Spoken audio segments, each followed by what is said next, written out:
Família é o mais dinâmico dos ramos do direito civil.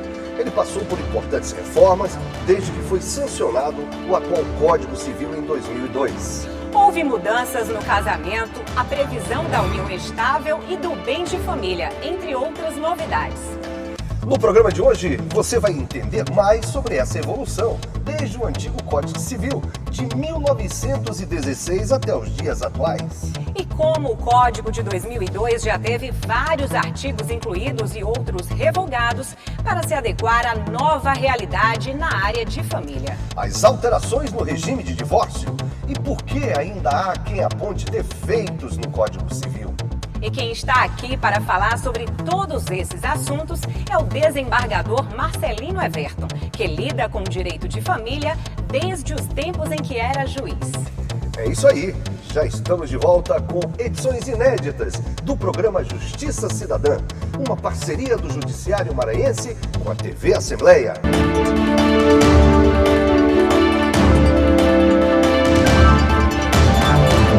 Projetado para uma sociedade rural e patriarcalista, o Código Civil de 1916 tinha um espírito fortemente individualista. A legislação da época colocava o homem em posição de preponderância em relação à mulher. Consagrava a família constituída pelo casamento como a única a merecer a proteção do Estado. Muita coisa mudou quando foi sancionado em 2002 o novo Código Civil. Mas até este já teve que passar por modificações para não ficar ultrapassado.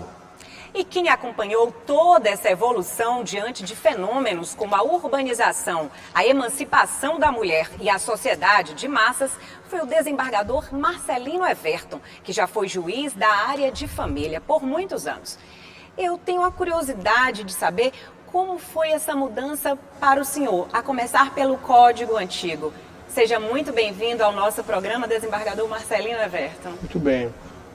Um prazer muito grande estar aqui nesse complexo de comunicação da Assembleia, que de fato tem um convênio com o Tribunal de Justiça, sim, tanto que aqui é Justiça Cidadã, o programa que os senhores estão apresentando, que vão, e é de muita importância para a comunidade, para a sociedade, que aborda grande relevância. Com referência a esse tema que nós estamos tratando aqui, direito de família, de fato, o Código de 1916, que ele decorre da proclamação da República ainda. Então, até a proclamação da República, é bom frisar isso, que o casamento era uma atribuição da Igreja. Quem celebrava os casamentos até a proclamação da República era a Igreja, as autoridades eclesiásticas. Tanto que se formos observar os registros de casamento até a República, consta lá como celebrante, como presidente daquele ato, uma autoridade eclesiástica. Agora, com referência ao direito de família, casamento, divórcio, que vamos abordar aqui, de fato, o Código Civil, claro que o Código de 2002, Código Civil de 2002, ele é uma decorrência da Constituição de 88, que foi a grande mudança, de fato. Quer dizer, em 88 já houve mudança, em 88. Não, 88 que eu digo é a Constituição. Com base na Constituição de 88. Com base na Constituição de 88. Porque claro que a legislação, ela vai mudando de acordo com a evolução, como até foi dito por Amanda. A sociedade. O Código de 1916, que é o Código Antigo,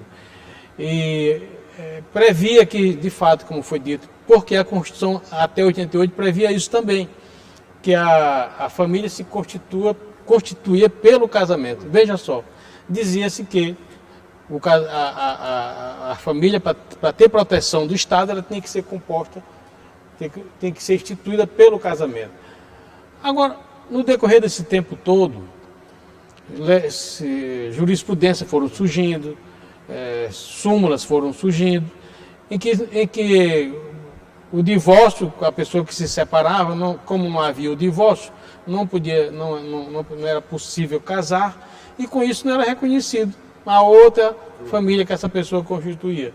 O que a evolução foi admitindo? Admitindo a chamada sociedade de fato. Tanto que diz, fulano de tal não é casado, mas existe a sociedade de fato mesmo. Seria a união estável? A união estável. Muito bem. É o que daí decorreu a união estável, que a Constituição de 88 já veio prevendo. A união estável, que equipara a um casamento, ao casamento. Então, por que isto? Porque tem uma súmula do Superior Tribunal de Justiça já admitia, mesmo sem haver legislação a respeito, já admitia a sociedade de fato. Aquelas pessoas que não podiam casar, se casavam, se separavam, mas que queriam constituir a família. Mas a legislação não parava. E veio, então, a súmula que admitia a dissolução de sociedade de fato, porque de fato era uma sociedade, um homem e uma mulher, e a Constituição contemplou em admitir a união estável que se equipara a um casamento. Se a gente pegar o Código de 1916 para esse novo Código Civil, o senhor acredita que o Código antigo era um tanto machista? Sim, é coisa que da época, né? Tanto que lá no Código 16 dizia que a sociedade conjugal era dirigida pelo homem. Veja só, o homem que dirigia a sociedade, como a Amanda falou na sua patriarcado, na sua explanação inicial, e de fato era isso mesmo, porque a Constituição também permitia isso, prescrevia isso, que a sociedade conjugal era administrada, dirigida pelo homem, ao contrário da Constituição de 88, que diz lá, a sociedade conjugal é comandada, dirigida por ambos os cônjuges. Né? Foi mudando, conforme eu falei no início, a nossa sociedade decorreu, o nosso costume, a nossa cultura decorreu ainda do tempo do Império, e as mudanças foram acontecendo. Tanto que, claro que o divórcio é antes da Constituição de 88, mas até ser instituído o divórcio em 1977, por 42 anos, a pessoa que era separada não tinha como legalizar a sua situação. E a partir da Constituição de 1988 é que veio permitindo, já havia o divórcio, evidentemente, mas o divórcio tinha umas certas exigências. Por exemplo, a pessoa tinha que ter uma separação de fato ou judicial para que acontecesse o divórcio. E foi evoluindo que hoje já não há necessidade mais disso. Um processo demorado, né? Um processo demorado. Demais, né? Hoje já existe o divórcio consensual, que pode ser feito, elaborado no próprio cartório, sem necessidade da intervenção do juiz, desde que sejam capazes, não havendo filhos menores, isso pode ser feito no cartório. Ao contrário do anterior, que o divórcio exigia a separação judicial ou de fato para que acontecesse o divórcio. Com consenso é tudo mais fácil, não é, desembargador? Tudo muito mais rápido, né? Certo. Com acordo, diálogo. Já o litigioso. É uma previsão do Código de Processo Civil, do Código Civil, da própria Constituição, a conciliação, o consenso. Tanto que, agora partindo para o outro lado, nós estamos falando de família, mas também dentro do ramo do direito de família, a sucessão, o inventário também, em sendo todos maiores e capazes, pode ser feito também perante o cartório, desde que sejam capazes os sucessores. Sim. É outra matéria que eu achei interessante falar assim. Com certeza. Com certeza. Desembargador, e o magistrado, normalmente, ele se adapta fácil às mudanças impostas pela lei? Ele precisa se adaptar fácil? Sim. Citando esse caso, assim, como exemplo? Existe uma fácil adaptação, mesmo porque está tendo palestras, encontros, seminários, congressos. Existem as discussões antes, né? Antes da elaboração do Dentro código. da elaboração a lei se discute, entendeu? Então é fácil de se assimilar e de se aplicar o próprio, à medida. O próprio clamor também da sociedade, né, desembargador? A gente vai acompanhando, né, essas mudanças, né, de comportamento. Ainda não foi tratado, mas está dentro da lei de família o caso da investigação de paternidade, que anteriormente se era mais difícil para chegar a uma situação dessa, mas depois com o laboratório do próprio Tribunal de Justiça, laboratório forense, chega-se a essa conclusão. Claro que a investigação de paternidade, nem sempre a pessoa, ele pode até contestar aquela investigação de paternidade, admitir a paternidade, mas, como se falou há pouco, em conciliação, em audiência, às vezes numa audiência se resolve. Eu cito sempre um caso, da minha experiência, em que uma pessoa contestou a paternidade, claro que é um direito do cidadão que é acionado na justiça, fazer a sua contestação, mas na hora da audiência de conciliação, em que eu fazia questão de, às vezes, pedir que a mãe trouxesse a criança para a audiência, e o senhor chegou lá, e ele, quando viu a pessoa, uma adolescente ainda, ele disse: não tenho dúvida que é minha filha, porque parece uma pessoa da minha família, dele, né? Então, a importância da conciliação. Sim, com certeza. Isso é o que eu estou querendo focalizar, a importância da conciliação, da audiência de conciliação. Com certeza. Inclusive é uma das bandeiras, não é, do Poder Judiciário, desembargador, a conciliação, né? Desenvolve diversos projetos por todo o Maranhão, tem diversos centros de conciliação, mais de 20. É porque a legislação prevê isso, prima por isso. Inclusive o novo Código de Processo Civil, e o anterior também já previa, sempre a conciliação, em qualquer fase do processo, é o que diz um dispositivo da Lei Processual Civil. Aí, em qualquer fase do processo, o juiz, o magistrado pode chamar as partes para tentar uma conciliação. Claro que isso também, a parte, se não quiser, tem o direito também de não querer a conciliação e ir até o fim para instruir o processo. Mas existe essa possibilidade que é salutar. E desembargador, na área de família, o senhor acha que as partes estão mais conscientes dessa importância do diálogo, de se entrar logo num acordo, resolver a situação? Sim, eu percebo que sim. As pessoas desejam, querem.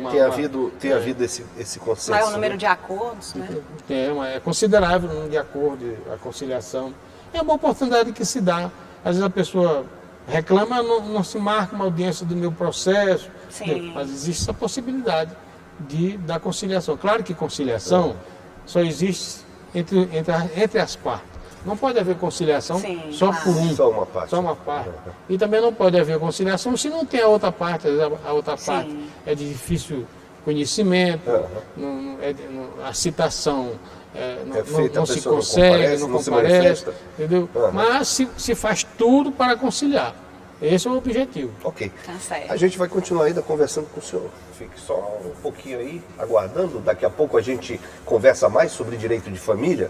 E o Telejudiciário é o seu canal para se informar, reclamar, sugerir ou elogiar os serviços da Justiça do Maranhão.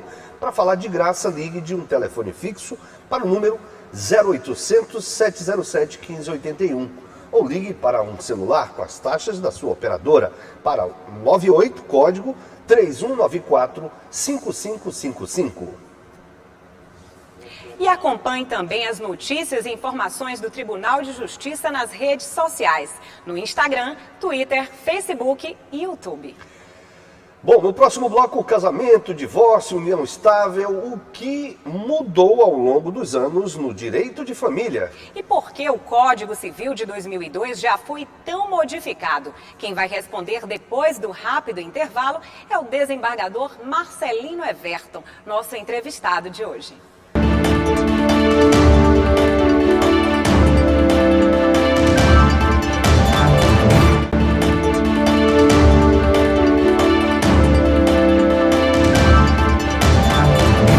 Justiça Cidadã já está de volta. Hoje o nosso entrevistado é o desembargador Marcelino Everton, que está falando sobre direito de família. 23 artigos do Código Civil de 2002 tiveram nova redação.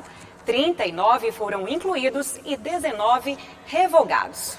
Dentre as principais modificações, é bom lembrar que houve a inclusão da figura da guarda compartilhada e dos alimentos pré-natais. Esse é um processo dinâmico que ainda pode mudar muito, desembargador. Sim, como o Eider falou muito bem, é um processo dinâmico. A legislação sempre vai acompanhando a evolução. Às vezes a legislação decorre de súmulas, julgamentos jurisprudência ou até da doutrina, mas claro que mais da jurisprudência, que a Justiça, o Supremo Tribunal, os tribunais inferiores, mesmo os juízes, vão adaptando as situações que vão surgindo. Por exemplo, ainda não chegou nessa fase, mas com referência à guarda compartilhada, que foi falado aqui, e... Guarda compartilhada e a questão dos alimentos. Sim. Né? Alimentos pré-natais. Sim, muito bem. Isso aí é importante, que realmente foi uma matéria praticamente nova. O alimento ainda gravídico, que se chama, gravídico pré-natal, que não era previsto. Alimento era para pessoas, claro, já nascidas. Surgiu depois da Constituição, depois do Código de 2002, os alimentos gravídicos. É quando a mulher está grávida e demonstra que, por qualquer meio de prova, faz uma demonstração qualquer, que o pai daquela criança que vai nascer é uma determinada pessoa, e ela entra com a ação já, ainda durante a gravidez, os alimentos gravídicos. Qualquer tipo de prova serve para demonstrar isso. E, de fato, ele falou, a Amanda também, sobre os alimentos gravídicos. E é uma novidade que veio se adequar à legislação que já existia, que é a lei de alimentos, e a essa situação. E com referência à guarda compartilhada, que também se falava muito em guarda, ou guarda unilateral, de um pai ou da mãe. A prioridade geralmente era da mãe, né? E com o direito de visita a quem não estivesse com a guarda. Mas aí veio a guarda compartilhada, que é praticamente um compartilhamento da guarda. Então, são situações que surgiram durante depois da Constituição, depois do Código Civil de 2002. Ok. E a união entre duas pessoas, desembargador, do casamento que antes somente incluía um homem e uma mulher com registro civil, depois surgiu a união entre pessoas de gêneros diferentes, até a união homoafetiva. Isso facilitou o trabalho da Justiça? Isso aí, como já se falou, isso aí decorreu também de uma jurisprudência, porque a Constituição e o Código Civil prevêem que a união, o casamento e a união estável era homem e mulher. Sim. Bom, mas a situação é indiscutível, o que a sociedade vê todo dia, o que é visto, até a união entre pessoas do mesmo sexo. E o Supremo Tribunal, através de um julgamento, admitiu, oficializou essa situação. Então, é uma situação. A partir dessa decisão do Supremo? A partir dessa decisão do Supremo. A Constituição e o Código Civil prevêem que a união é entre homem e mulher. Mas uma situação indiscutível, assim como eu já falei anteriormente sobre a sociedade de fato, que era o homem e a mulher que conviviam, porque um dos dois não podia casar, e a legislação não permitia, não assimilava isso. Veio uma súmula do Supremo Tribunal Federal que admitiu a dissolução de sociedade de fato. Assim também como a união homoafetiva, a união entre pessoas do mesmo sexo. E que hoje está praticamente oficializado, que é uma realidade. O que entendeu o Supremo? Que dois homens, duas mulheres querendo conviver maritalmente, entenderam que isso não estava prejudicando o direito de ninguém, é uma questão deles, das pessoas que assim entendessem. E em julgamento admitiu, embora a Constituição ainda até hoje conste lá que a sociedade, a união entre a sociedade familiar é entre homem e mulher. O senhor já falou agora há pouco no primeiro bloco sobre a questão do divórcio, né? Hoje o trâmite é muito mais rápido, mais célere do que no passado. Qual outro ponto que o senhor destacaria, por exemplo, nesse caso do divórcio, da mudança da legislação com relação ao divórcio? O divórcio, muita gente imagina que o divórcio é algo que é sempre litigioso, ou sempre tem muita discussão. Não, claro que qualquer tipo de solução pode ser litigiosa, mas o divórcio, ele pode ser pode ocorrer de forma muito simples, muito e consensual. A legislação anterior já previa o divórcio, ou antes até o desquite, que não se falou aqui, Era mas desquite. antes Desquite, da separação era o Primo desquite. antigo. Era o Fulano é desquite. desquitado, né? Fulano é desquitado. Era desquitado, mas não podia casar, porque não tinha a legislação de não direito, permitia. né? Era de fato, mas de de direito fato não podia casar. Era desquitado. E até tinha um certo preconceito, né? Sim. Verdade. Principalmente contra a mulher. A questão religiosa também. A religiosa. Algumas religiões não aceitavam, né? E a própria sociedade, né? Muitas foi mulheres a ficavam sociedade, casadas, né? E foi por isso que o divórcio no Brasil demorou muito a ser concretizado, porque havia uma resistência muito grande da religião, das pessoas, ainda com aquele entendimento de solução que podia servir para dissolver a família. Na sua opinião, desembargador, o senhor acha que com essa celeridade, essa rapidez hoje de divorciar, isso não banalizou um pouco a questão do relacionamento, da instituição casamento? Olha, isso é uma situação... Tipo assim, ficou fácil, né? Separar. Sim. Então, vamos casar, se não der certo a gente vai no cartório e separa. Não houve uma banalização da instituição. Mas tem outro lado também, né? Os casais só permanecem juntos se quiserem, né? Se estiverem felizes, né? A mulher ficava muito presa. Eu não vejo assim por esse lado, assim. É porque é um direito do cidadão, né? Nós temos que ver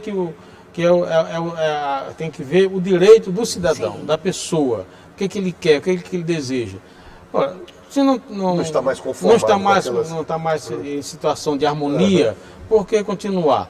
Então, o divórcio, que como já se falou aqui, só foi instituído no Brasil em 1977, depois de muitas emendas, propostas de emenda para alterar a Constituição. Eu me lembro bem do senador Nelson Carneiro, que sempre levantou essa bandeira do divórcio, e de fato aconteceu em 1977. Mas com referência à união estável, divórcio, constituição de família, hoje a própria Constituição ampara a união estável, a união entre pessoas que mesmo que fora do casamento, que não estejam casados, mas estão constituindo uma família. E se é um desejo deles, que assim seja. Certo. Então, e a gente ainda tem mais assuntos para tratar com o nosso entrevistado. Você pode tirar sua dúvida sobre assuntos da Justiça pelo Telejudiciário. De um telefone fixo, você liga de graça para o 0800 707 1581. Se quiser ligar de um celular com a taxa as taxas da sua operadora, o número é o 98, código 3194-5555. E você pode acompanhar tudo sobre o Tribunal de Justiça do Maranhão pelas nossas redes sociais, no Instagram, Twitter, Facebook e YouTube. Bom, no próximo bloco, por que ainda há muita gente que aponta defeitos no Código Civil, seja na área de família ou não? E para responder a essa e outras perguntas, o desembargador Marcelino Everton vai explicar se a legislação está desatualizada. A gente volta já com o último bloco do Justiça Cidadã.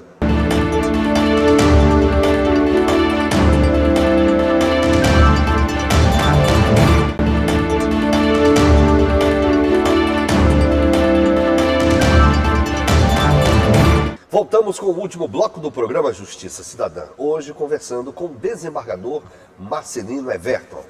Desembargador, vários juristas taxam o atual Código Civil de desatualizado. O senhor concorda? E por quê? Não, eu não concordo assim. Eu acho que, como já foi dito aqui, a legislação ela vai evoluindo. Sim. Vai evoluindo. E vai se adaptando. e se adaptando, porque a sociedade às vezes reclama, né? Se ouve muito a sociedade para mudar a legislação.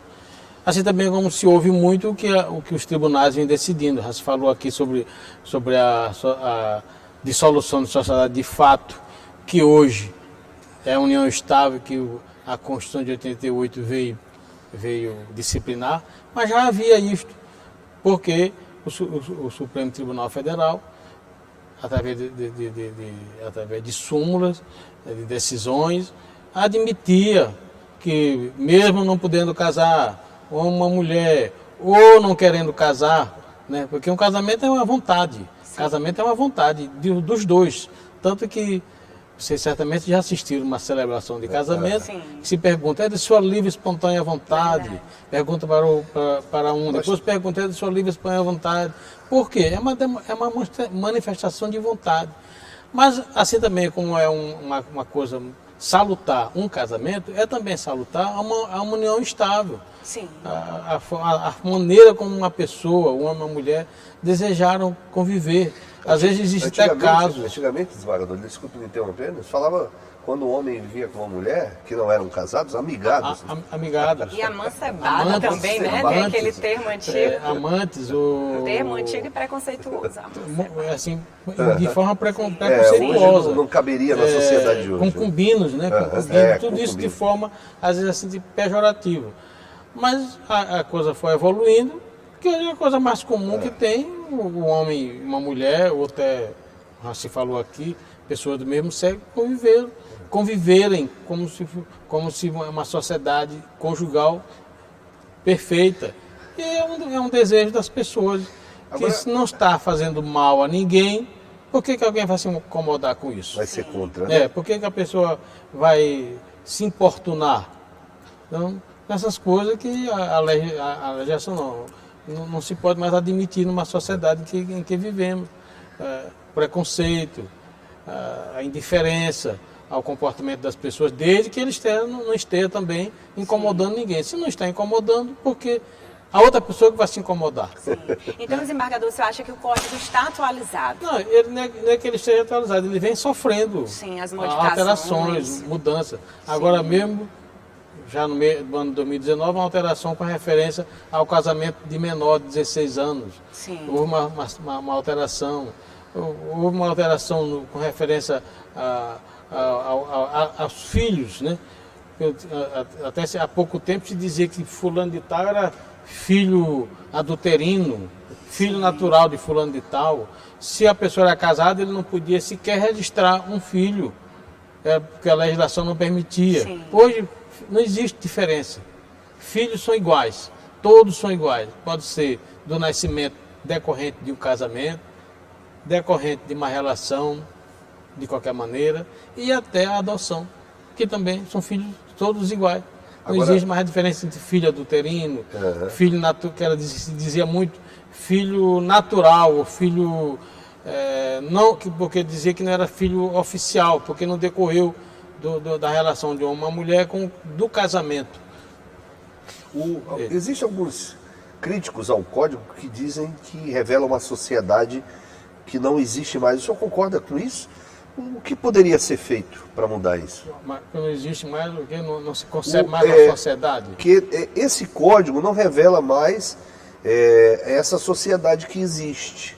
É como se ele tivesse ultrapassado, vamos dizer assim. Sim, o senhor concorda com isso? Quais os pontos que a gente poderia Mas ele está sempre se atualizando. Talvez é porque o código de hoje já não concebe muito a situação da relação homoafetiva, pessoas do mesmo sexo. Isso é mais jurisprudencial. Esse pode ser um ponto, então, sim, que os críticos levam em consideração. Porque a sociedade esperou de 1916 até 2002 para que houvesse uma atualização. De 2002 já para 2020. Muito tempo, não é? Muito bem. Né? Mas o Código 16, até chegar no 2002, e também passou por várias transformações. O código era de 1916, mas de 1916 até 2002, muitas alterações foram feitas. Isso é que às vezes a pessoa fala assim. Aí, por exemplo, se fala-se muito que o Código Penal é de 1939, 1940. 40. Sim, ele é de 1940, mas já passou por muitas mudanças, sem consideração, várias mudanças. Assim também como o Código Civil de 16, muitas mudanças aconteceram. Assim como o Código de 1973, o Código de Processo Civil, até o Código de 2015, que entrou em vigor em 2016, muitas mudanças aconteceram. O Código, de fato, a básica, o Código era de 1916, mas até chegar a 2012 ele sofreu várias alterações, assim como uma Constituição. Nós temos não sei quantas emendas agora de imediato, mas mais de 50 emendas do Código da Constituição de 88. A Constituição que nós temos, qual é? É a de 1988. É a base, né? Essa é a base, muito bem. É a base. Aí vai alterando. É o alicerce, na verdade. É o alicerce. Mas é interessante, né, desembargador, como a sociedade mudou, não é? Do antigo código para o atual código, né? A questão do machismo da sociedade, né? Do patriarcado. E hoje a mulher, né? A mulher ocupando posições de destaque na sociedade. O senhor que vivenciou tudo isso, não é? Na justiça. Vivenciei tudo isso. Só em o código anterior dizer que a sociedade conjugal era administrada pelo homem, veja só, né? Sim. Quer dizer, coisa que é inconcebível. Não caberia.